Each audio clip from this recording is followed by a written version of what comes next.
పూరా లోకల్. నమస్తే, welcome to పూరా లోకల్. ప్రస్తుతం మనం కాంగ్రెస్ పార్టీ లీడర్ ఖడ్గం భాస్కర్ గుప్తా తోటి ఉన్నాము. గుల్జార్ హౌస్ దగ్గర, చార్మినార్ గుల్జార్ హౌస్ దగ్గర ఫైర్ యాక్సిడెంట్ అయింది. అక్కడ విధులు లేటుగా నిర్వహించడం వల్ల 17 మంది ప్రాణాలు కోల్పోయారని ప్రతిపక్షాలు విమర్శిస్తున్నాయి కాంగ్రెస్ ప్రభుత్వాన్ని. ప్రతిపక్షాలు ఉన్న గవర్నమెంట్ను తిట్టడం తప్పించి ఇంకోట్లేదు. వాళ్ళు పోయి చేయొచ్చు కదా.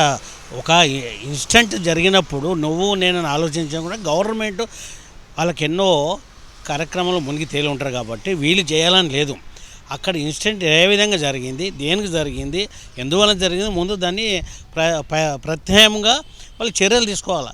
ఇప్పుడు ఏదైనా రోడ్డు యాక్సిడెంట్ అవుతుంది, ఎవరో ఒకరు దాన్ని పట్టి లావడతారు కానీ గవర్నమెంట్ వచ్చి లావటాలని చేయాలని పని ఉండేది. అక్కడ జరిగిన ఇన్సిడెంట్ ఒక 17 మంది చనిపోయారు. వీళ్ళు లేటెస్ట్ చనిపోయిన దానికి ఒక అపోహలు లేవెత్తి ఉన్న గవర్నమెంట్ దుమ్మెత్తి పోయడం తప్పించి ఇంకోటి ఏ విధంగా లేదు. గుల్జార్ హౌస్లో ఇదివరకు కూడా ఎన్నో 2-3 సార్లు కూడా అక్కడ దగ్గర ఏరియాలో కూడా ఈ ఫైర్ యాక్సిడెంట్స్ జరిగినాయి. మరి అప్పుడు బీఆర్ఎస్ గవర్నమెంట్ ఉంది కదా, అప్పుడు మనం ఏమనాలి? వాళ్ళు చేసే తప్పిదాలా? కొండగట్ట ఆంజనేయ స్వామి కాడ ఒక యాక్సిడెంట్ అయితే కూడా 20 మంది చనిపోతే కూడా ఒక్క మంత్రి కూడా పోయి పలకరించలేదు.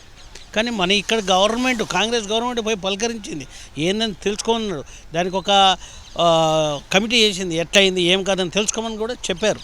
దానికి కాంగ్రెస్ గవర్నమెంట్ మీద దుమ్మెత్తిపోయడము ఈ ప్రతిపక్షాలకు అలవాటు, ఇంకా వేరే విధంగా లేదు. దానికి ప్రత్యేకంగా ఏదైనా సొల్యూషన్ చూడండి. కాకుండా ఆ విధంగా చేస్తే గవర్నమెంట్ మంచి పేరు వస్తుంది, ప్రతిపక్షానికి కూడా మంచి పేరు వస్తుంది. మన ప్రతిపక్షం కొట్లాడవద్దు అనడం లేదు, కానీ అది ఏ విధంగా జరిగిందని దానికి తెలుసుకొని మాట్లాడితే బాగుంటుందని ఉద్దేశంతో మాట్లాడుతుంది.